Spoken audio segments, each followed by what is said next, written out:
just going to do everything old school in terms of just microphones and just verbal. We can do that. There's We not can a do whole it. lot tonight. It'll still be broadcast and everything, but yeah. I like old school. I know. I am old. Me too. I like old school.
Wait until the red light is on, and then that means microphone's on.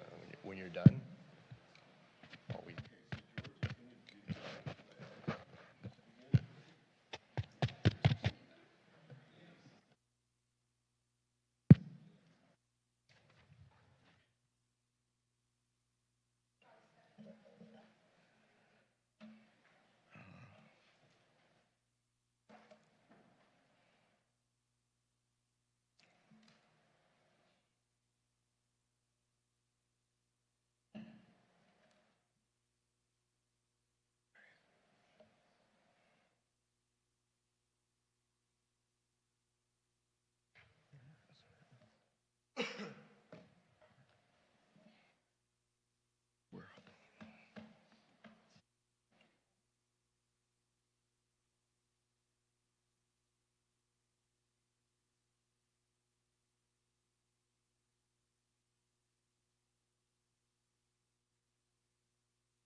Good evening.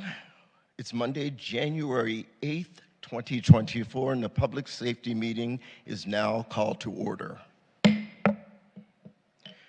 We begin to acknowledge that the land on which we gather, and that is currently known as the City of West Hollywood, is the occupied, unceded, seized territory of the Gabrielino Tongva and Gabrielino Kritz people. Item 2 is the Pledge of Allegiance, which will be led by Commissioner Nichols. If everyone will please stand, face the flag, and put your hand over your heart. I pledge allegiance to the flag of the United States of America and to the republic for which it stands, one nation, under God, indivisible, with liberty and justice for all.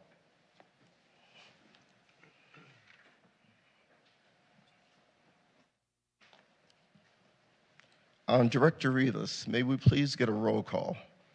Absolutely, Chair. And I just want to make a quick announcement for members of the public. We are having some technological difficulties with Granicus, which is the program that we utilize to reflect here on the back screen in the council chamber. So members of the public will not be viewing that this evening. However, everything else in sort of broadcast and so forth will remain as usual. Commissioner Blau is absent, so Commissioner Aramian? Present. Commissioner Freiberg? Here. Commissioner Harrison? Here. Commissioner Nickel? here. Vice Chair Saltzman? Here. Chair Hallman? Here. We have a quorum. Great, thank you. Item number 4 is the approval of the agenda. Are there any changes to tonight's agenda for January 8th, 2024, Commissioners? Great. Do I have a motion to approve the agenda? Move we approve the agenda. And a second? Second. Thank you. Director Rivas, can we get another roll call, please? Sure. Commissioner Aramian? Aye. Commissioner Freiberg? Commissioner Harrison? Aye. Commissioner Nickel? Aye. Vice Chair Saltzman? Aye. Chair Hallman? Aye. The agenda is approved. Great, thank you. Item 5 on our agenda is the approval of our minutes from our meeting on December 11th, 2023. Commissioners, do we have an approval? Motion to approve. And can I get a second? Second. Great, thank you. And Director Rivas, can I get another roll call, please? Commissioner Aramian? Aye. Commissioner Freiberg? Aye. Commissioner Harrison? Aye. Commissioner Nickel? Aye. Vice Chair Saltzman? Aye. Chair Hallman? Aye. The minutes are approved. Great, thank you. Item 6 would be public comments. Director Rivas, do we have any public comments in chambers this evening? We have not received any public comment slips at this time, and we also do not have any speakers via Zoom. Okay, great, thank you. So item 7, new business. I don't see the fire chief. Is the fire chief going to come later? Yeah, the fire chief is actually stuck in traffic, but he is on his way to provide a verbal report. So maybe if we can move on to Los Angeles County Sheriff's Department report. Great. All right. So we will move to item 7B, which is our monthly report for December from our Sheriff's Department.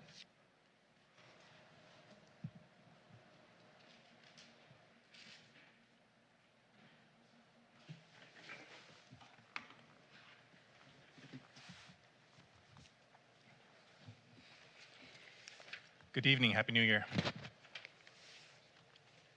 Good evening. Good evening. Okay, for the Sheriff's Department report for December of 2023, for the month of December, West Hollywood Station personnel responded to 1,579 calls for service. Our deputies made 36 felony arrests and 72 misdemeanor arrests within that month. We had 185 Part 1 crimes for the city of West Hollywood. The Part 1 crimes broken down by district, 57% of the crimes were in the west, 19 were city center, and 24% were in the east. Overall, our Part 1 crime numbers are being driven by theft-related incidents, grand theft, petty theft, vehicle burglaries, and residential burglaries. Our end of the year totals are still pending. However, currently for 2023, Part 1 crimes totaled for the entire year 2,442, which is down approximately 6% from last year. For traffic-related incidents for December, we had 6 DUI arrests. We did have a vehicle versus scooter incident that occurred at Fountain and Fairfax on December 2nd. The party found to be most at fault was the scooter for not being on the street. It was on the sidewalk traveling the wrong way. Notable for December for the station, our volunteers donated over 258 hours of time. On December 22nd, there was a burglary on the 8600 block of Melrose Avenue. During the commission of that burglary, 2 Andy Warhol prints valued at over $90,000 were stolen from the location. Our detectives worked with the victim and another business owner in the city of West Hollywood to conduct an operation. The suspect was attempting to sell those prints. Our detectives were able to arrest the suspect and recover the stolen artwork. The suspect was charged with numerous crimes, including burglary and grand theft. On December 28th, deputies assigned to our holiday crime suppression team conducted a traffic stop for a minor violation. During the stop, they discovered that the driver was on active probation and the passenger had a warrant for their arrest. During the investigation, deputies recovered fentanyl consistent with the amount indicative of narcotic sales. A large amount of cash was also recovered. Both the driver and the passenger were arrested. On December 29th, on the 900 block of Doheny Drive, there were individuals attempting to break into the secured parking area of a residential apartment complex. Deputies were able to arrive at the scene and arrest all 3 for attempted burglary and mail theft.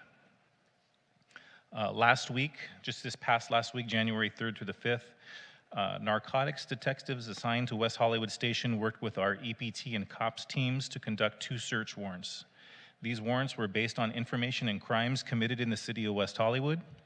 As a result of the warrants, several suspects were arrested and several pounds of methamphetamine, cocaine, fentanyl, a loaded firearm, ammunition, and a large sum of U.S. currency were recovered. These suspects were supplying narcotics to the community of West Hollywood. During last month's meeting, we mentioned that our detectives were actively searching for a burglary suspect that was also wanted for an arson on the 1200 block of Crescent Heights Boulevard. A press release was prepared and distributed via various media sources. Numerous tips were received that aided in our investigation. On January 2nd, the suspect was located staying at a local motel. Deputies were able to arrest the suspect and felony charges have been filed against that suspect. We open it up to questions for anybody that has anything. I know Commissioner Nickel, you might have something that you previously emailed us about, and we have information for you. Thank you, Chair Hallman. Happy New Year. Thank you both for being here. And of course, that was one of my questions about the person who was trying to break into the mail and then set a fire. So you did catch him. We did. We did issue a press release with that person's name and photo, which we don't always do for our crimes. We do it when our detectives deem it be fit or the information that it won't jeopardize the case. And in this case, it did help quite a bit, and we did get tips, and it led to his arrest. Excellent. I received it, so I saw it too. I'm glad it worked.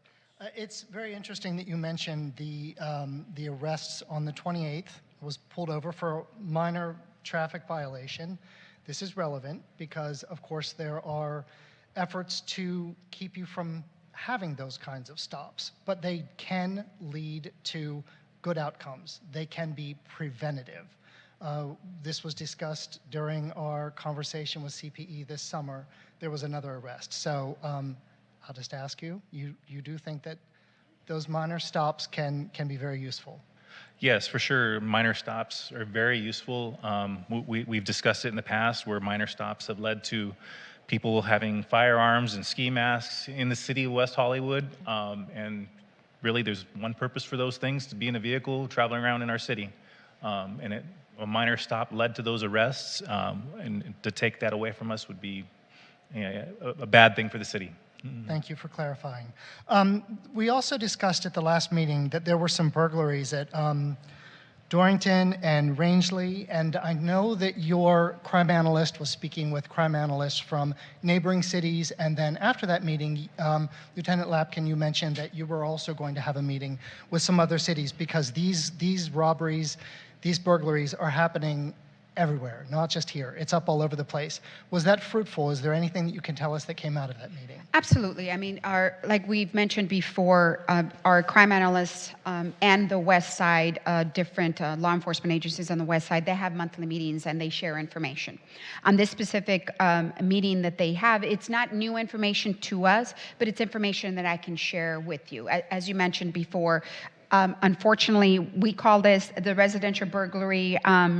They call it the South American theft groups, which is the ones that are concentrated on doing the residential burglaries. And the things that, like I said, it's not news to us in law enforcement, but these are the things, a couple of pointers that came up as far as the MO, the mode of what they look for, what are the things that are, what homes are looked at as the victims, per se. So a couple of things that they looked at is during these crimes, they target second floor bedroom windows and doors. And usually people think nobody's going to come up a second bedroom window or door because nobody's going to come up there, so we leave it unlocked, especially during the summer. So that's one of the things that they noticed, the way that they've entered is through the second bedroom door or window that is left unlocked. One of the other things that they looked at is that normally they work in concert. So it's usually a car that's looking out at the residence, and then it's another car that's on the sidelines as a lookout. So if you see people in vehicles that and I'd be very careful to say that they don't belong, but usually people that are in residential areas usually don't sit in vehicles. They go out and they go visit whoever they're going to go visit if they don't live in the area, or they go into their homes. It's rare when you find people that are in their vehicle for a long period of time. So that's one thing to keep an eye on. I know Captain Mulder always says, if you see something, say something. If you see somebody in a vehicle that has been sitting there a long period of time, because that's what they do, they wait for people to leave their homes, call the station. Let us determine whether or not those individuals have a place to be there, they're waiting for somewhere, they do have a legitimate reason to be there. Another thing that they do is I just lost my train of thought, blockers, the Wi-Fi blockers, what do they call those?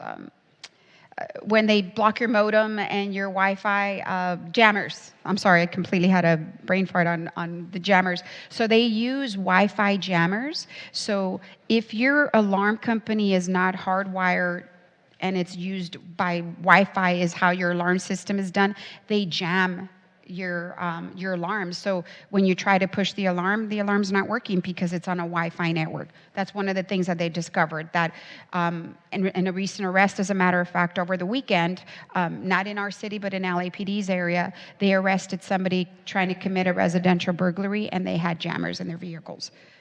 Other thing to look at.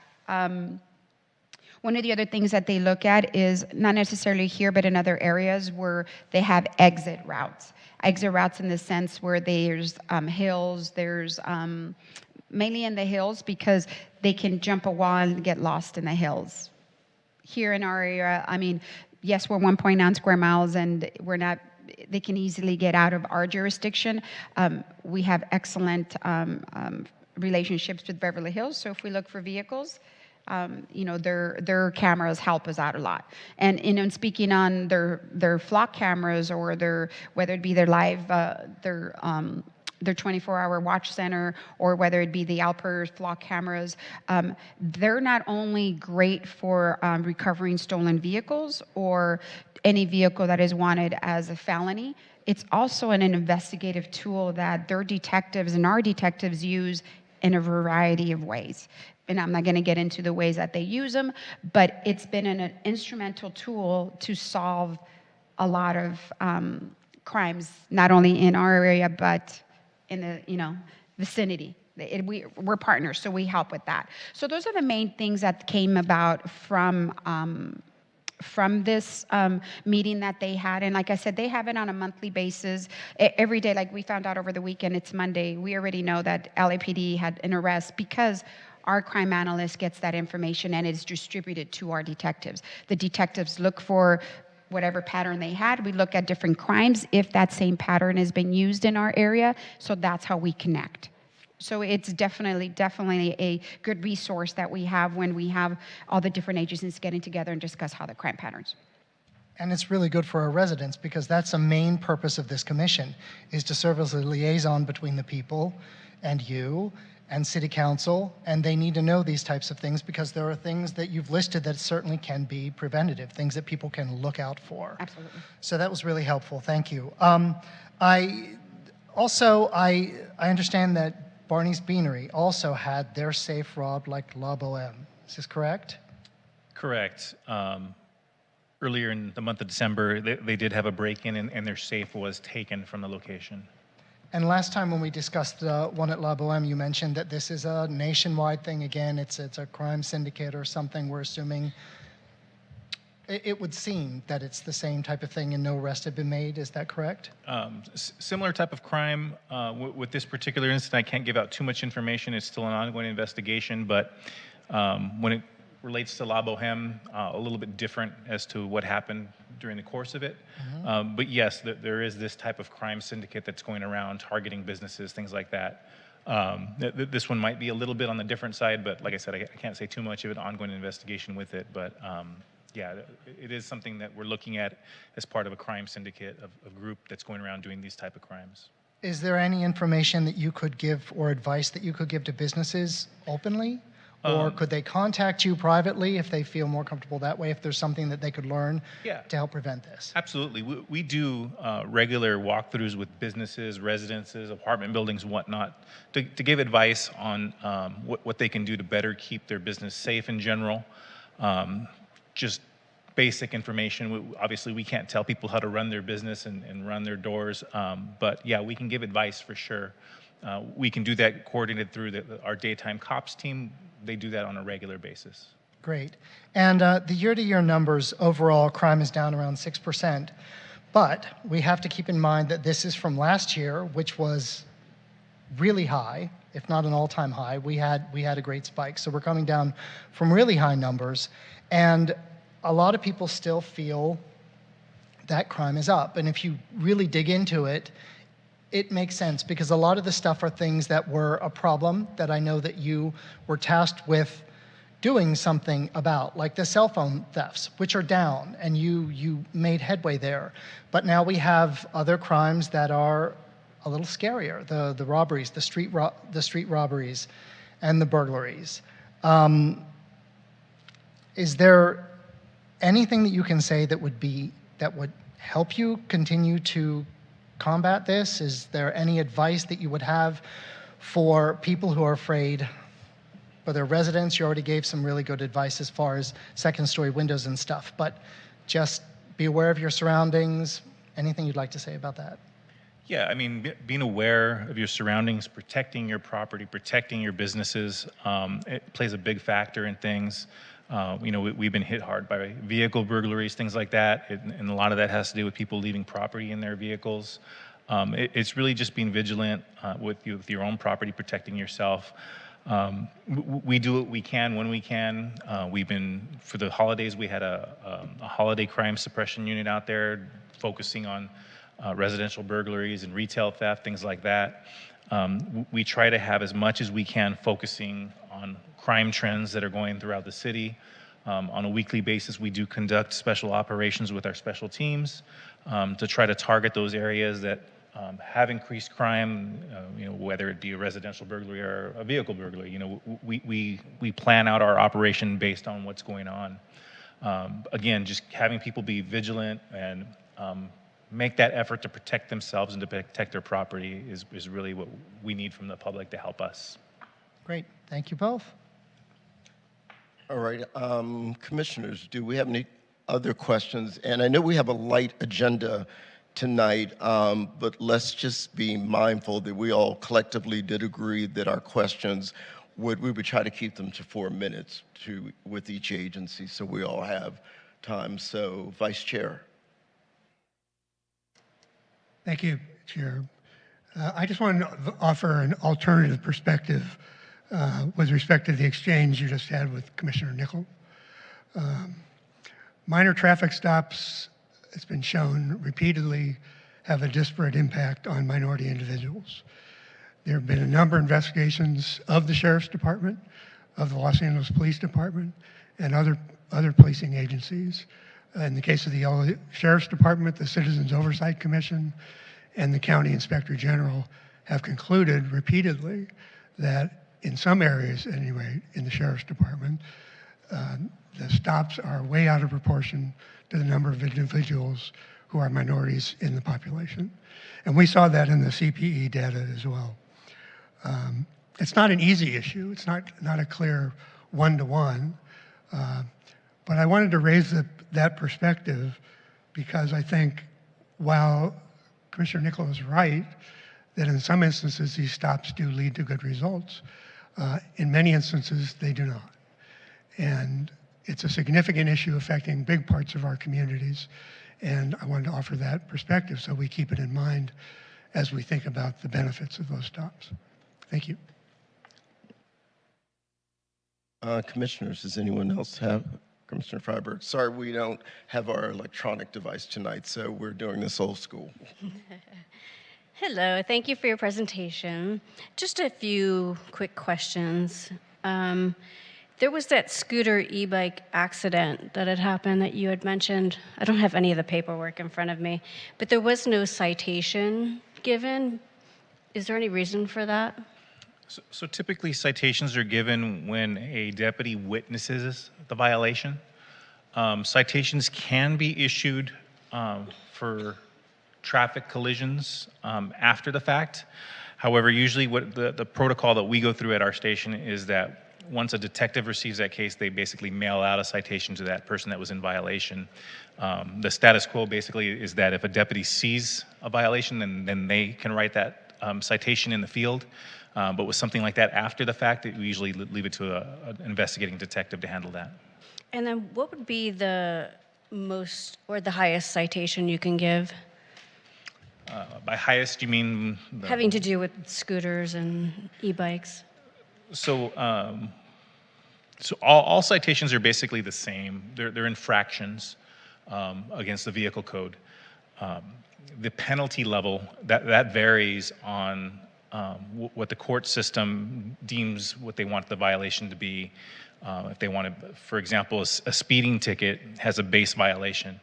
The higher the speed by every 10 miles an hour increases the violation price, the penalty that they're going to pay. We don't really keep tabs on what the dollar value is essentially that they're going to have to pay in court. That's not something that we really concern ourselves with. We just really address the violation, which is an infraction. Okay. And then the other thing, since you brought up people creeping into second store windows, thank you for bringing that up again and talking about that, which leads me to ask you, where is your information officer? Anywhere in sight? I mean, can you hire somebody who's from the public? They're in backgrounds. We have one public information officer that is currently through backgrounds, and it's a process, but we've identified somebody that would come in as a public information officer until we hire an additional one. So we are in the process. They're in the backgrounds. On an average, the background, because it's if it's a new employee, they have to go through the backgrounds. They have to 6 to 9 months if we're lucky, based on their background. But if they're in an internal body, it's just a transfer. But this one was not an employee of the Sheriff's Department or LA County, so we're going through the background process. And as of right now, don't quote me, but I want to say we're probably 4 or 5 months into the background, but I can get a follow-up to see where we're at. But we've identified somebody that can help us in pushing out this information out to our public. Okay, and this is a sworn officer? No, it's going to be a civilian. A civilian? Okay. Yeah, I mean, it would be great for someone to just blast this everywhere. So, all right, thank you. Yes, go ahead, Commissioner. Hi, Happy New Year to you both. Thanks for the presentation. I just had a question. There was a pretty high-profile incident, I don't know if it was last week or the week before, involving an actor and those sort of roving motorcycle gang. I don't know what you call them, honestly. They said cyclists, which I don't think gave the right indication because it was like the ATVs. And how big of an issue are those for you guys? I mean, you see them, going down the street. I'm just curious, is that becoming worse? In the city of West Hollywood, we've only had, I think, 2 separate incidents where they didn't create a disturbance while they were here, except for one where I know one of our commissioners was involved, was part of that. But it's only been 2 incidents that we've had calls of, never any injuries. And again, we recommend stay in your car, don't come out. The incident that happened outside of our jurisdiction, it was in what they call a bike takeover. There was a few bikers there, but I can't say why the high-profile person came out of their vehicle. I don't know what the instance was, but we recommend even if there's damage to your vehicle, even if there's, just call 911. Don't, because you're going to be outnumbered. I mean, he came out based on the video that I saw, and there could have been potential for further injury if everybody would have been involved and tried the assault. So 2 incidents here, and we have a plan. If at the sheriff's station here, we have a plan if there is a takeover. Obviously, I won't tell you what the plan is because we can't put that out, but we already have planned for when we first saw them off of Melrose in the city of LA. Thank you very much. Commissioner Ramian? Okay. I have 2 quick questions. I'm just curious, the Warhol theft, was that residential or was that a gallery? It was a gallery. It was a gallery at on Melrose. Okay. And you said the paintings have been recovered, right? Yes, they both were recovered. Okay. And we have an idea of how many deputies we have. I'm just curious, how many detectives do we have working in our station? Our station is staffed with 10 detectives and 2 traffic detectives. Okay. Is that pretty standard, a standard number, or is it done by the size of the city? It's all a numbers game. It's all based on the station demographics, where how many residents, how many reports are coming in. There's just some formula essentially that they determine. I'm not privy as to what it is, but the numbers that we have are pretty consistent across the board with the Sheriff's Department staffing of detectives. Okay, thank you. Dr. Rivas, I just want to make sure we don't have any public comments in chambers. Yep, we have not received any public comment slips, so no, Okay. none at this time. Great, thank you. So if no other commissioners have any other questions, did you have another one? Yeah, go ahead. Thank you, Chair Hallman. Lieutenant Sergeant, I just want to give you an opportunity to respond, and I want to be very, very careful here. For minor traffic violations, when you pull over people for a minor traffic violation, does race come into play? Normally, we stop people for the violation. 9 out of 10 times we don't see the race until we're up into the driver's side of when we're contacting them. So for us, it's a violation of whatever the violation is, or and there's other reasons we pull people over, not only for minor traffic violations. Their vehicle can match a description of somebody we're looking for. And with the robberies and strong arm robberies or the burglaries that we have, sometimes all we have is a vehicle description. So there's a variety of reasons as to why, but if we're referring just to violations, we don't look at race. The race and when you can look at any time when somebody's coming up to a car, we don't see the race until we're literally right at either at the trunk of your car or we're by your door. It's the violation that we're pulling over. Thank you. Okay, great, thank you. I see our fire chief has joined us. We're happy to see you, sir. We'll circle back.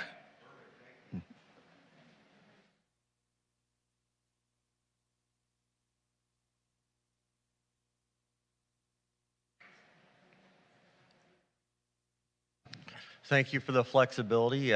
Duty called. Nothing to do with West Hollywood. So I have a big division, as you know, so I had to wrangle some stuff up. So thank you for that. And it's nice to follow the sheriffs every once in a while. You know, I listen differently, you know. So, well, Happy New Year to you all, and thank you for your support for this 2023. Now looking forward to 2024. Your fire family is doing good. With West Hollywood, I don't have a report for you, and that is a Drew Smith issue. And I'll tell you my why. Megan does it. I looked at all the data, and I couldn't figure out how to compile it to give you something. So I went through all the data and looked at stuff. I didn't see anything that was out of bounds. We're still maintaining about 20 runs a day within West Hollywood, and I didn't see anything by looking at the individual runs on how that looked that really stood out. But I'm sure that there may be an incident or two that you may want to talk about. We could do that, but that's why, full transparency, you don't have a report, because that's a me thing. Megan's on vacation.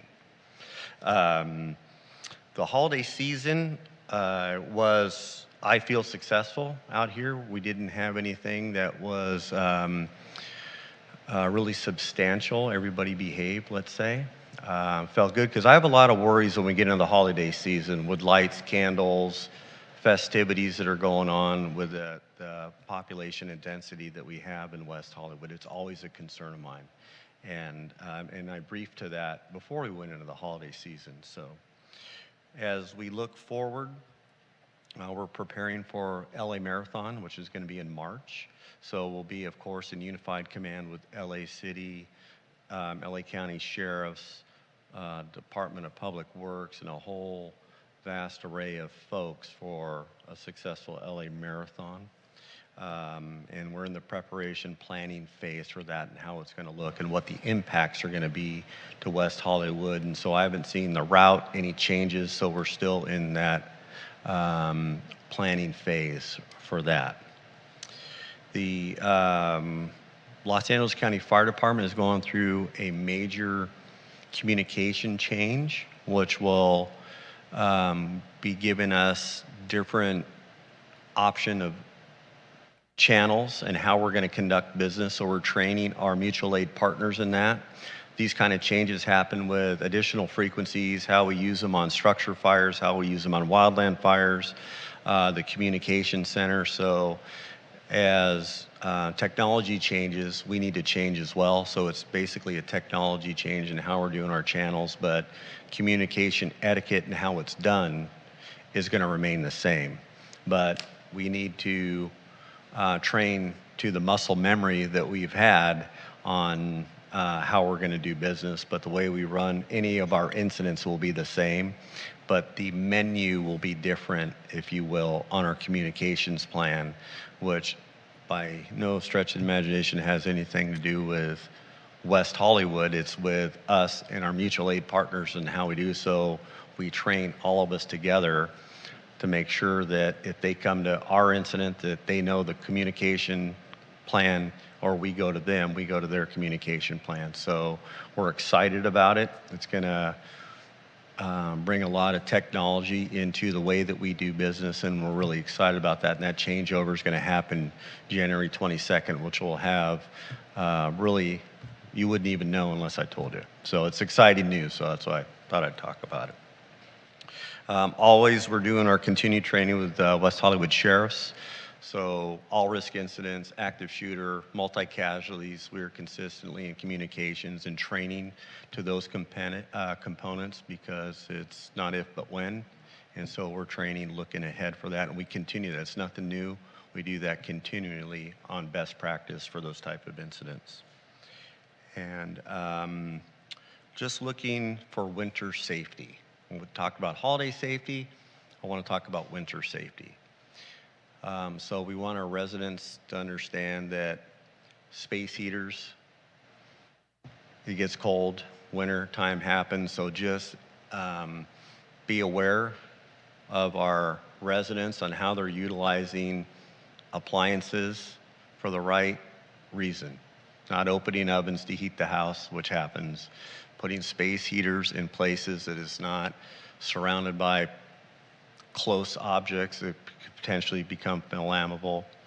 And so those are concerns also during the wintertime that I have because it increases the vulnerability with our residences. So I just wanted to make that known. So be mindful.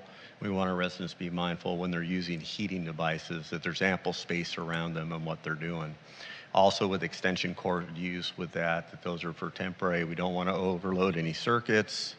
And so in the wintertime, we know that we do have a rise nationally with heating appliances. So I just want to make that known. So with that, also beginning of the year, smoke detectors, smoke detectors, smoke detectors. Batteries, batteries, batteries. Every room that somebody sleeps in needs to have smoke detectors. So another thing, a lot of people do it at the beginning of the year. Some people do it with daylight savings. So we just want to say is you can't change your batteries often enough and make sure that they're serviceable, meaning that they're new-ish, that you don't want something that's been up there for 30 years. So make sure that we have, for our residents, have smoke detectors where everybody sleeps. And with that, I'll love to have some questions come my way. Commissioners, questions? I have one question. All right, Commissioner Ramian. Happy New Year, Captain. Thank you for your report. You're welcome.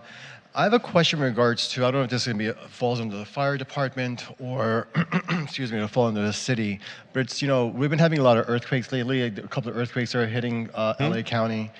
And I remember a couple of years ago, all of the apartments in West Hollywood that were built after a certain year were all inspected and were deemed to have to be retrofitted, I believe, for earthquakes. I know there is several properties that have not gone through that process, and I don't know, is that something that the fire department is involved in with the city, since it is a structural problem that I have to make sure it's structurally safe for residents? And if so, what was the deadline for all of those retrofittings that had to be done? Okay, I don't know the deadline, but yes, we do play a role. So building and safety plans that go on for any improvements that need to be done need to go through the process in the fire department through the fire prevention office is part of that component with that on any retrofits that go on and upgrades or tenant improvements. That goes through our shop as well. I don't know at all when that deadline was supposed to be done.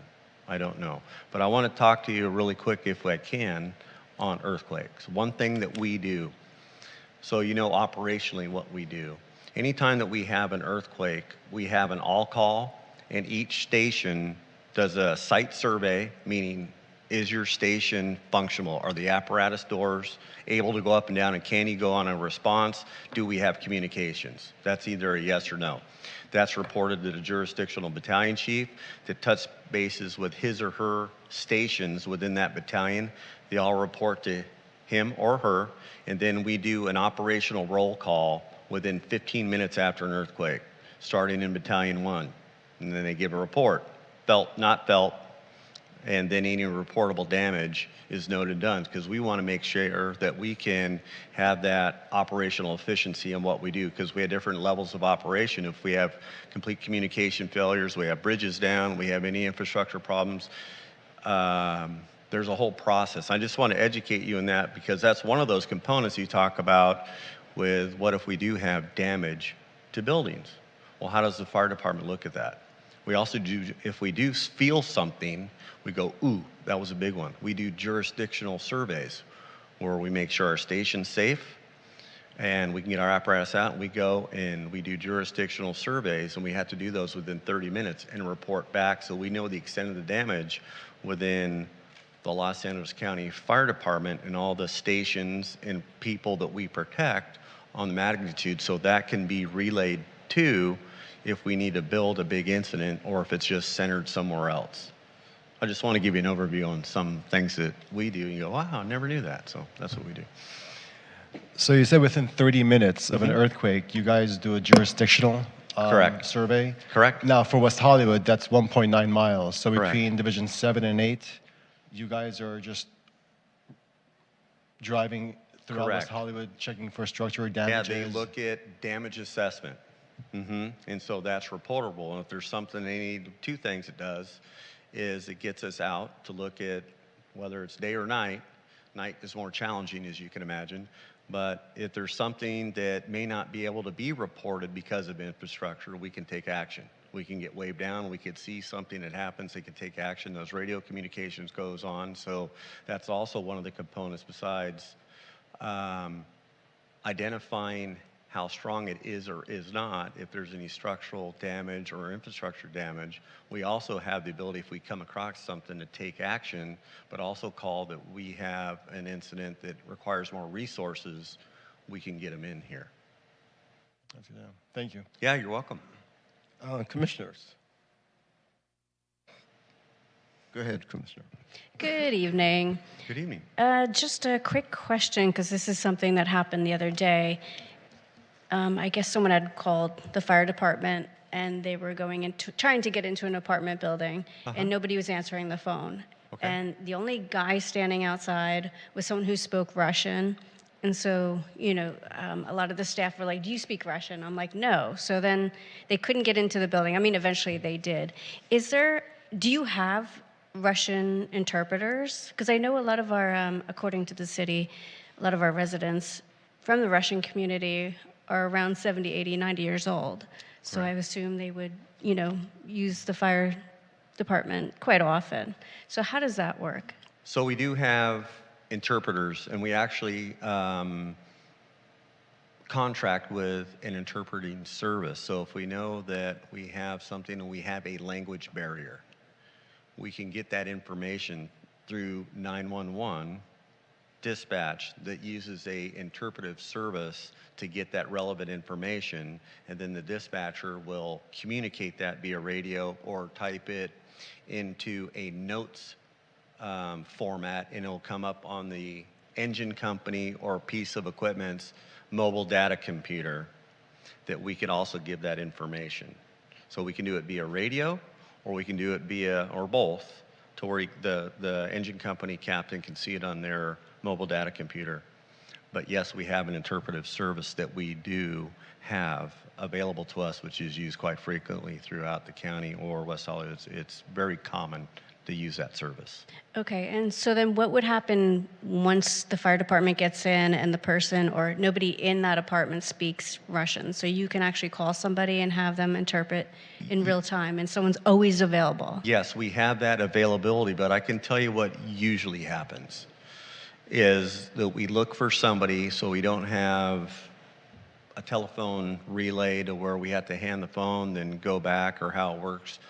Most of the time what we'll do is we'll look at who's around us and ask if somebody speaks that language and can help us communicate that. That's the first course of action. Yeah, that's what they did with me.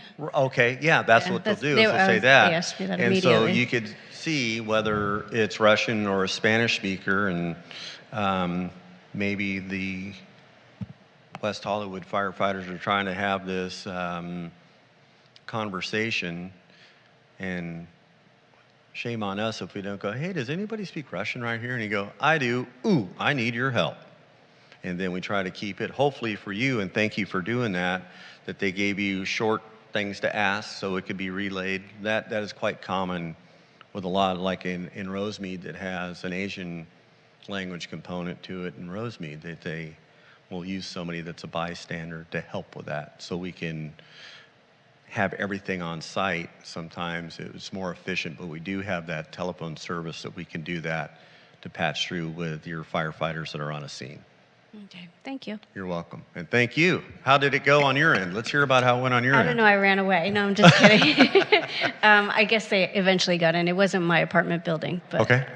I assume they eventually got in. Okay. They were just stuck out there for a little while. Okay. Perfect. Thank you. Thanks for the help.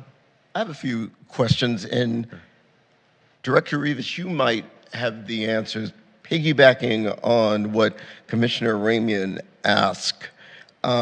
In regards to the seismic retrofit, the date did change for completion, correct? Do you know what the new date is for like residential apartment buildings? That I believe is that mandated by the state? So I don't know whether or not it's a mandate from the state, but obviously it's something that our city's Building and Safety Division has been working on for quite some time. And so we do have a website. And so as I heard the question, I certainly logged on to our City of West Hollywood website, and I just Googled West Hollywood Building and Safety Seismic Retrofit Program. And so we do have a subpage there. And so what I do see here is that there are a couple of milestone dates, and so we have a few this year. My understanding is what you just mentioned is that there were some dates that got pushed back, and so what I'm seeing here is there's 3 different types of priority levels that have been established based on, I'm assuming, the condition of a property or the construction of a particular property. But what we have is for priority 1 properties, they have to submit their retrofit plans by September 29th of this year. Priority 2, December 8th of this year. And then priority 3 properties, March 2nd of 2025 of next year. And then going back to priority 1, so they have the retrofit plan dates of September 29th of this year, and then they are required to complete construction 3 years, as I'm looking at the table, 3 years from that date. And so obviously there's a lot of construction and inspections and so forth that goes on in between that time. But for members of the public and as well as the commission, feel free to Google that, access that city website, and then you'll be able to acquire that information. But that's what I have so far. Okay, thank you. Sure. And also, our fire chief did mention fire safety at this time of year, space heaters, candles. If I'm correct, Director Rivas, we had this discussion with the last commission, and I asked if there was a way that the city could disseminate information to residents and also make sure that landlords are up to code with fire detectors in units. Have we made any headway there that you're aware of? So in terms of when that was brought up with the previous commission, we did issue a press release. We did work with our fire chief and the LA County Fire Department to get information, and so we did push that out. We can certainly make sure that we're doing that again in terms of working with our communications department. But one of the things that is going to be extremely helpful that is planned to be implemented this calendar year from our Neighborhood and Business Safety Division is a proactive multifamily inspection program. It is a pilot program, but it is something that the City Council had given staff direction on actually a couple of years ago. And so it's because of COVID and other issues, it prolonged the implementation, but I'm happy to report that this is planned to start in the first quarter of this calendar year in terms of having proactive inspections that are going to be completed by code enforcement officers. And so what that will involve is them looking at smoke detector, carbon monoxide detectors, and really looking at more of your essential housing habitability requirements, ensuring that their properties have heat, that they have hot water, and stuff of that sort. And so that is something that will be done.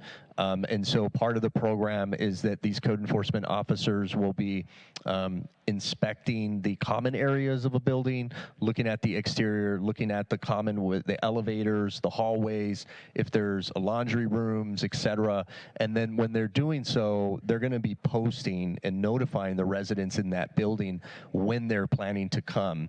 And if a tenant wishes to invite a code enforcement officer to do an inspection in the interior of their unit, then that's when that code enforcement officer would be looking at the things that I just mentioned. But anything in the common areas, again, they'll be looking at that, exits, etc. And will they also, if allowed entry into an individual's unit, will they be able to inspect the heating elements? I know a lot of the buildings have gas heating, and I know some of the elements or the filaments that are part of the system have changed over the years and systems need to be upgraded. So will they be able to do that as well? So they don't look at whether or not something needs to be upgraded, but essentially what they will be focused on is whether or not that device is providing what its intended use is for, right? So a communication will be occurring, right, with the tenant. Again, I want to emphasize that it is a voluntary housing inspection, and so code enforcement officers are not going to be forcefully entering into somebody's unit. A tenant would have to request that, but of course they would be notified and would have to do so and communicate that. But yes, I mean, they will be looking at, okay, is your heater working properly? They will ask the tenant to turn it on, or they'll turn it on themselves to make sure that the heater is functioning the way that it should be. And then checking again, as I mentioned, for like hot water, et cetera. So they're just looking at the safety and the essentials, because that's what the housing code provides, and so that's what they would be working off of.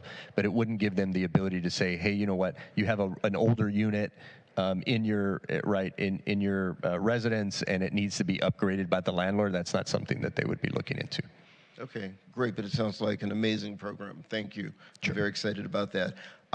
Commissioners, any other questions that anyone has for our fire chief before we move on? And Director Rivas, just for procedural reasons, I just want to make sure we don't have any comments in chambers. We do not. Okay, great. Thank you, sir. Happy New Year. Great to see you.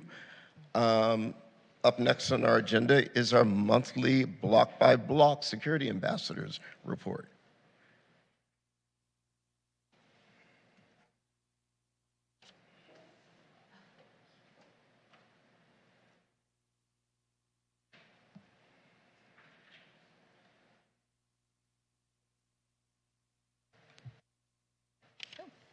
Good evening, Commissioners.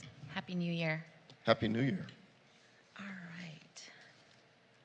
So for the month of December, our ambassadors conducted about 5,037 business contacts throughout the city. This has been a focal point for us to make sure that we are staying present and vigilant on the boulevard, especially when it comes to our businesses, and have a consistent presence on the boulevard. We responded to 1,260 unhoused contacts. To put this in perspective, this is about 40 contacts per day, about 2 per hour, which is pretty average over what we've been kind of seeing over the last few months. In addition, we had about 426 calls for service. On average, that's about 13 calls per day, about 1 call per hour. The month of December, when compared to November, did see a decline in some of these aspects. We did see, obviously, more rain, more inclement weather, and so when we have that happen, we tend to see less unhoused individuals, out on the street. I did want to highlight some items in December that were notable for our teams. Based on trends that we saw for last year, especially in the residential areas, we definitely tried to amp up our vigilance in those areas, especially around suspicious activity, individuals that might be lingering a little too long in residential areas, especially with the holidays in full swing. We did provide about 2 weeks of 24/7 service at the Sierra Bonita kiosk in an effort to make sure that we had nobody trespassing that home in process while the property owner was getting their own private security. On December 22nd, we were able to assist with a report of a potential overdose that took place on Santa Monica and on Crescent Heights, that corner of the abandoned, I believe, Bank of America building. One of our ambassadors was on a proactive patrol, identified a well-known individual in the unhoused community that was unresponsive. He quickly called it in. myself and another supervisor were able to respond within minutes, while we were also contacting 911. We administered 4 doses of Narcan plus some CPR, chest compressions. EMS arrived shortly later, provided additional oxygen, and this individual was able to walk away that day. So we were really proud of the work that we were able to do with this individual. And so I think that that solidified the need for us to continue our Narcan training. So over the last couple of months, we've been talking with Be Alive, a social service partner here in West Hollywood. So we've got some additional Narcan training scheduled next week, Wednesday, as well as the following week, to really kind of solidify the need for expanded Narcan training. We already provide that internally, but we thought an expanding refresher course might be really beneficial, especially as it gets colder. You know, we're seeing that, you know, that might be a trend that might be picking up, unfortunately. In addition, we invested in additional de-escalation training with our supervisors in December. And so this expanded de-escalation training will allow us to continue to approach interactions in a safe and meaningful manner, always focusing on de-escalation techniques. And so these expanded resources and training will continue to improve on how we interact with folks on the street. And so over the next about month and a half, we'll condense that really intense training on something that is really meaningful and digestible for our teams. And then as continued follow-up with our sensitivity training, especially around LGBTQ+, we have identified a consultant company that is finalizing some additional training, in-depth training for our ambassadors in the next, hopefully within the next month.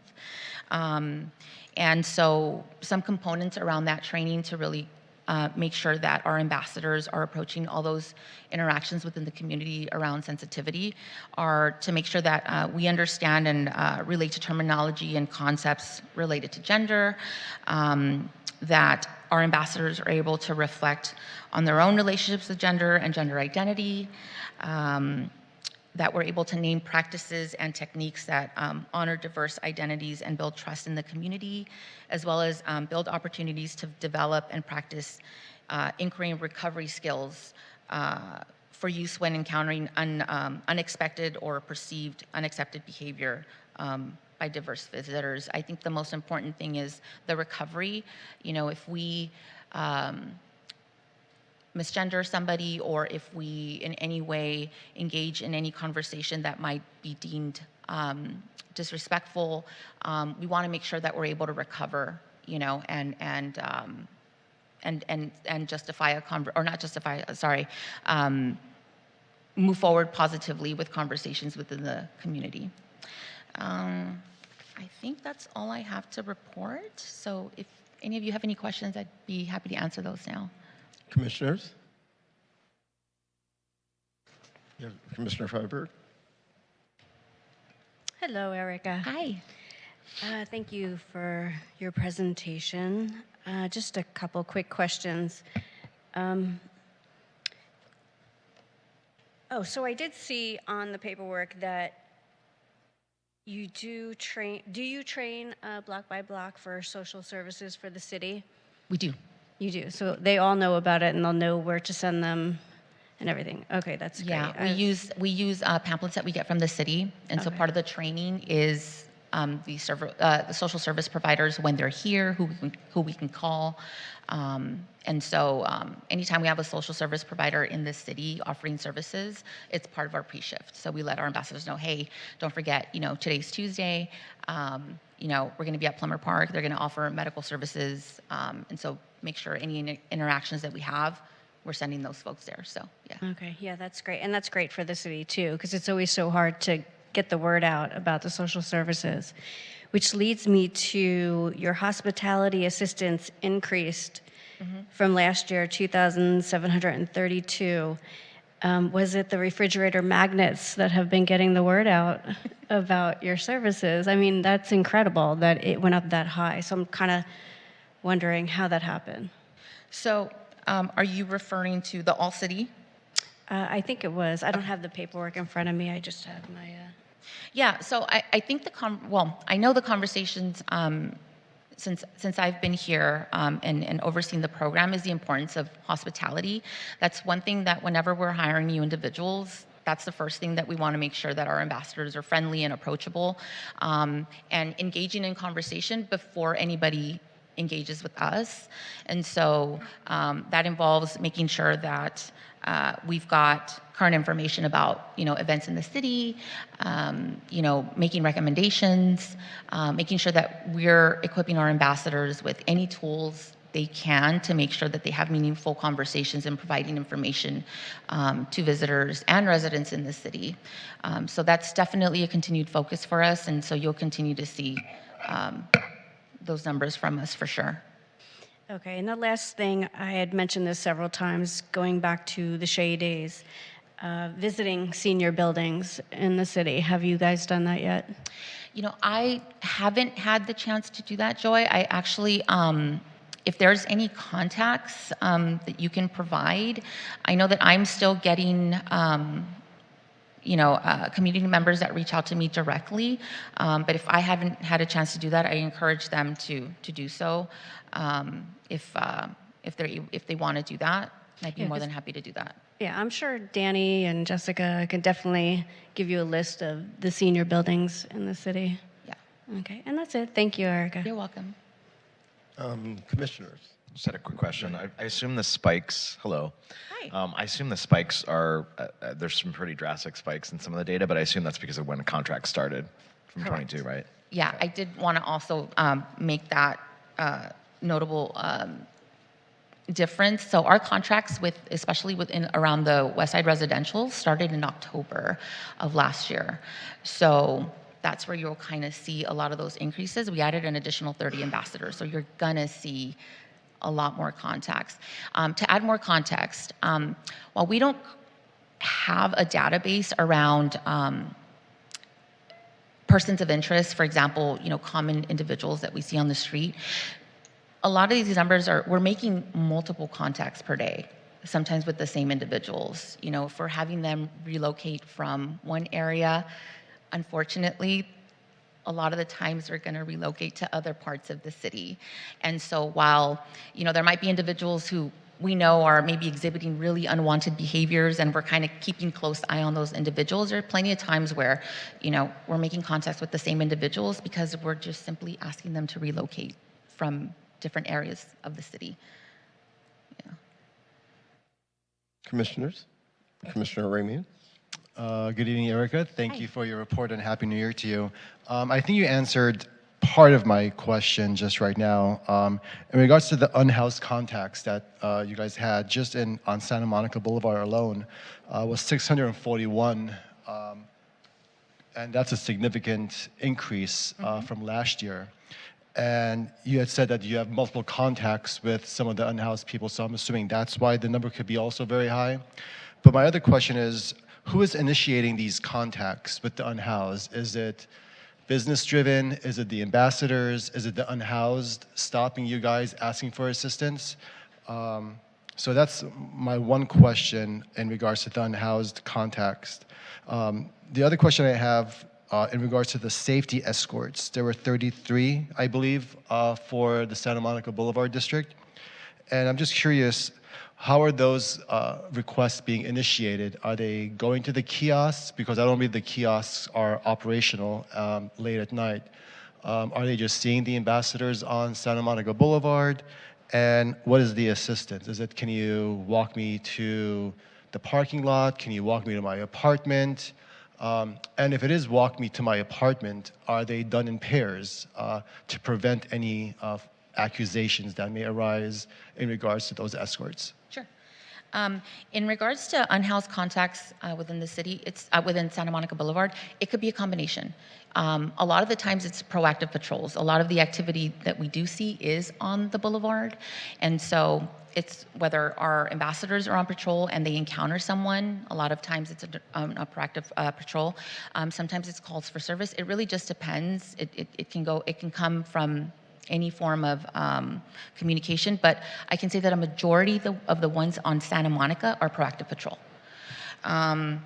With safety escorts, so safety escorts also come in different ways. So for example, if we have a meeting that we've been requested to provide assistance to, sometimes in those meeting requests, they'll include a specific like safety escort for specific individuals following that meeting, so they can happen there. They can be called in, so we've had businesses call in, especially at night, where they might not be safe leaving, through a back alley, so they'll request an escort. In regards to the question about when it comes in pairs, generally, the times that we are responding for calls for service in pairs is at night. So our overnight teams will always respond in pairs. Anything that happens during the day, we generally don't unless we think that we might need, additional assistance. But when we do provide those escorts, they're being logged, with the name, who requested it, and where they're going.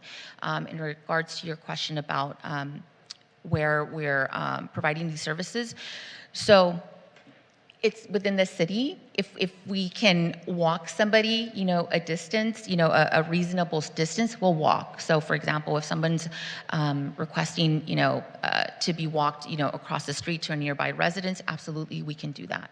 Now going inside private property, no. As soon as we get them to their desired destination, then that is where, the service ends. Thank you. Mm-hmm. I have two questions. On the medical incident where you assisted with Narcan, do you happen to know the date of that incident? Yeah, the 22nd. That was a Friday, approximately, I think it was like 10:30 a.m. I think I listed it in the police response report. Okay. Okay, and then a very sensitive topic, bus shelters. Sometimes our unhoused communities will lobby at bus shelters, making it harder for individuals that need to use the shelters while they're waiting for MTA. How do you handle those situations? It's challenging. So the first thing, if someone is laying down, in a public right of way or in a public structure that is meant for public use, then we will address it. We will ask for compliance. We'll ask folks to sit up, to make sure that those are accessible to the public as well. If folks are exhibiting unwanted behaviors, they're drinking openly or, using substances openly, that's another way that we'll address folks in those areas. If we see that people have a large amount of belongings with them that's blocking, seating in those areas, we'll address it too. So it really just depends. If folks are just sitting there, because a lot of the shelters have charging stations, they're charging their phones. They're not doing anything illegal. So unless, again, they're in a state where they're, what I just described, those three main things, we don't bother them. Okay. Unfortunately, yeah.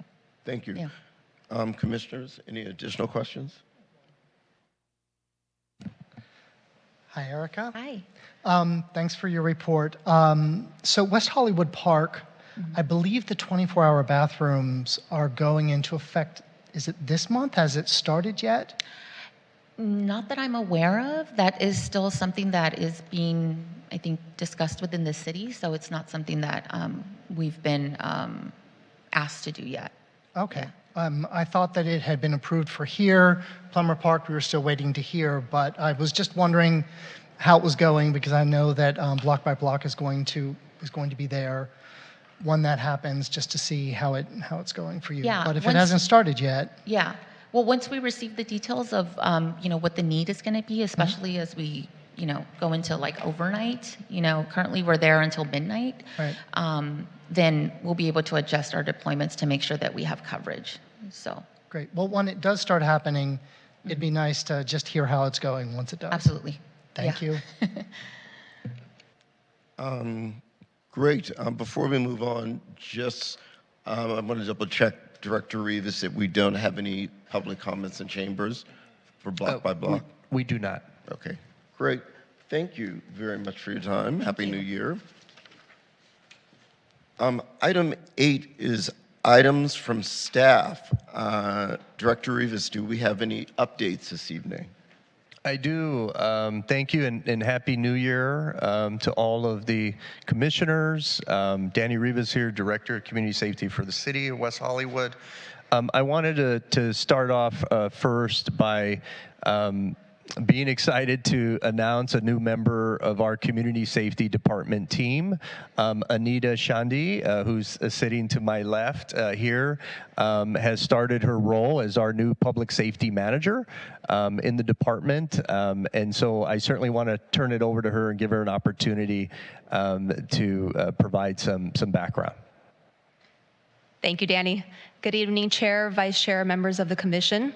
Your dedication to public safety has laid a strong foundation for the City of West Hollywood, and I'm honored to join this team with you.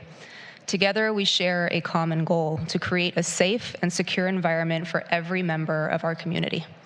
I am fully committed to building upon the achievements of this commission, working collaboratively with each of you to enhance our public safety initiatives.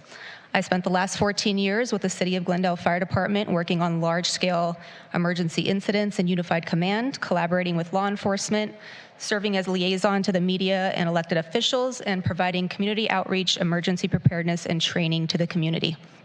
I look forward to the opportunity to contribute to the continued success of the Public Safety Commission, providing a sense of security that extends to every corner of this community. Thank you for this opportunity. Great, thank you, and welcome. Yeah, so again, just super excited to have Anita join our team, and so certainly going to be having her lead a number of initiatives and items that we have in the public safety division and in our community safety department. And so she'll certainly be attending all of the Public Safety Commission meetings and assisting and working with all of you here, as well as for our community members and our public safety agency partners. I also wanted to provide a follow-up update regarding the property at 1030 Sierra Bonita here in the city of West Hollywood.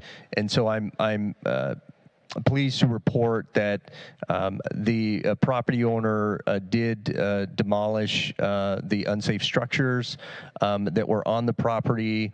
And so all of that was finalized last week.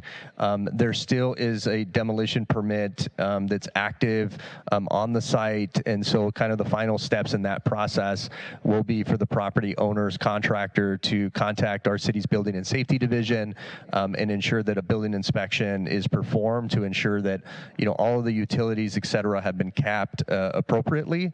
And then in addition to that, we'll have our code enforcement team that also either join that inspection or perform an inspection afterwards to ensure that everything has been cleaned and done to the city's satisfaction.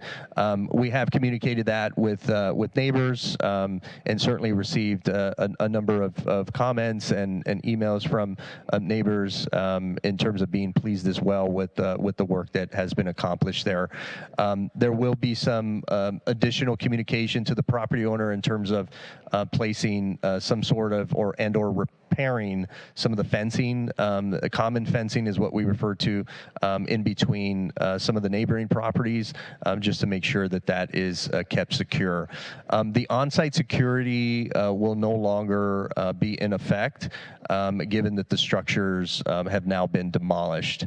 And so I certainly wanted to provide the commission here with that update, as well as members of our community.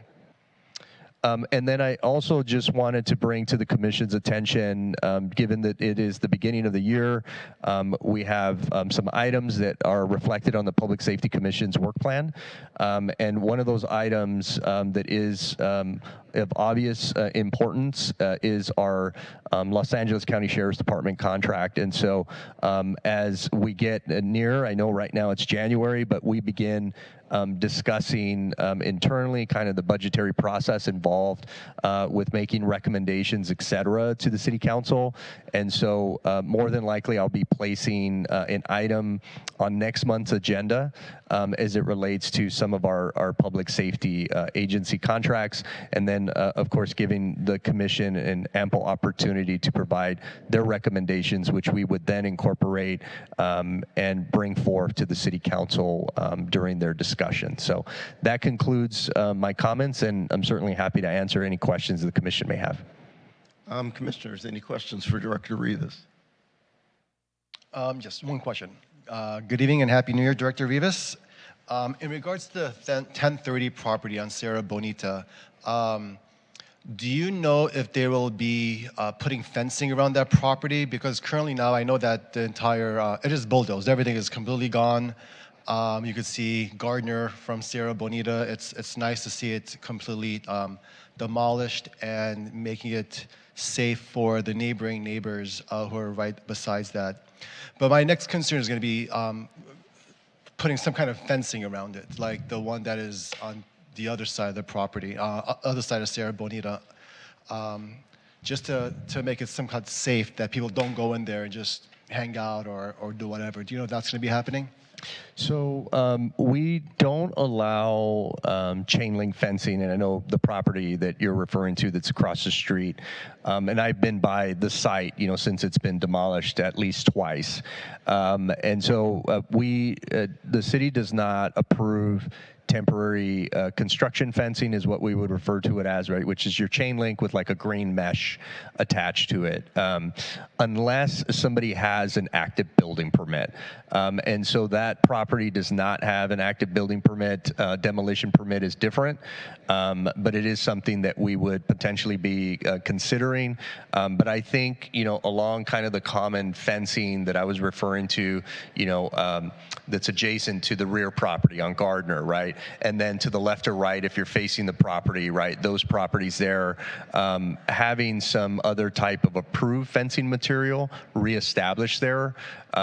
In terms of the front, where there's a white picket wooden fence that's there, chain link temporary chain link fencing may be something that we would approve or consider, but that is still something that we're discussing and that we'll be communicating with the property owner. But we certainly share similar concerns. We don't want a vacant lot to turn into a potential illegal dumping location of any sort.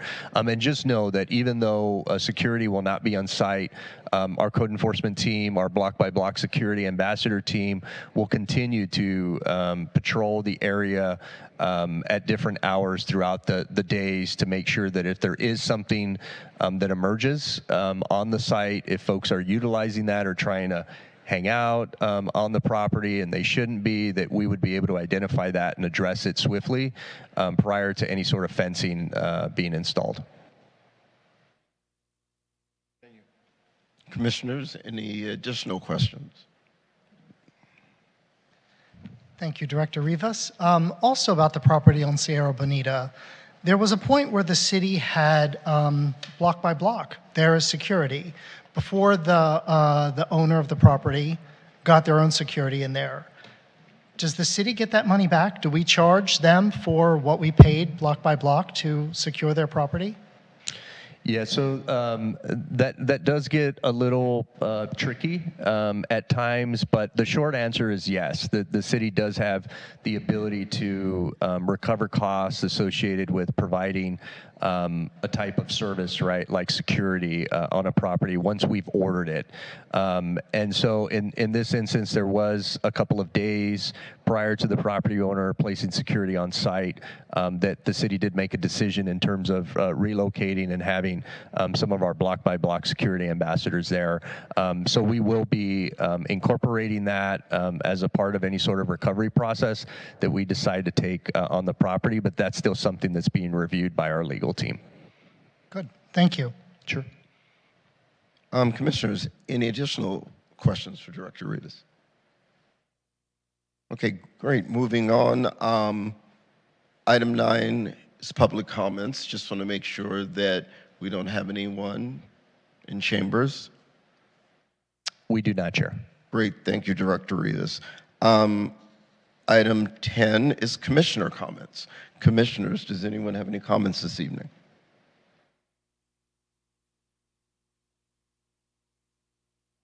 Yes. Go ahead. I don't know who to address this to. Maybe Director Rivas, you could help me out on this. I have a concern at the Hancock parking lot off of Santa Monica Boulevard, the Tender Greens parking lot. And every Sunday when I go in there to park, it's like an empty liquor store down there. And for a fact I know, because I have witnessed it with my own eyes, every Friday, Saturday, Sunday nights in the lower parking lot, is where everyone's going out, hanging out, and drinking in their cars. And I'm not saying everyone, you're not going to find 20, 30 people there at one time, but you will find 4 to 5 people throughout the lower parking lot drinking in their vehicles. When I pull in at 9 o'clock in the morning, there's empty bottles of, vodka, gin, beer. And my question is, I guess what I'm trying to aim to is, that is a big public safety issue. Not only are they drinking and then possibly going in their vehicles and driving, going to whatever destinations they're going home or what not be, but also, it becomes a big safety issue when people are getting intoxicated down there and assaults can happen. So I know that Hancock lot used to have security guards patrolling the area, but I haven't seen them. I know they have a guard at night. I believe that gets posted there like around 7 o'clock at night. But in regards to Friday, Saturday, Sunday, I don't know. So I would like to know what the policy is for that parking structure, to having a visible security guard patrolling to help hopefully deter people from drinking in the parking lots, and they can drink in the bars where the drinking should happen. Yeah, we'll definitely look into what type of services maybe were provided in the past, and we'll work with our parking services division that manages any sort of city parking lots and kind of look at the agreement. So we'll look at what was done in the past, what's being done now, and then seeing what potentially can be done, moving forward based off of what you described. And it sounds like Fridays and Saturdays, right, is probably when this is occurring, because to your point, you park there on Sunday, and so you're seeing kind of the aftermath, right, of what's been done. So we'll take a look at it. I don't know the full background. Obviously, it's private property. It's not city-owned, and so we probably have some sort of a lease agreement and have folks, obviously, that manage that. But we'll get more information and definitely look into that. Thank you. Sure. Commissioners? All right. Thank you, Director Rivas. Thank you to all of our very valuable agencies that support our city and keep us safe, for being with us. I look forward to working with the commissioners this year, 2024, and making some positive change in the city. Again, I think we have a great commission. I'm excited. So with that being said, we are adjourned until February 12th, which is right before Valentine's Day. If anyone would like to bring chocolates to share, I'm sure we have some people in chambers that do love chocolate. So good night, everyone, and please be safe.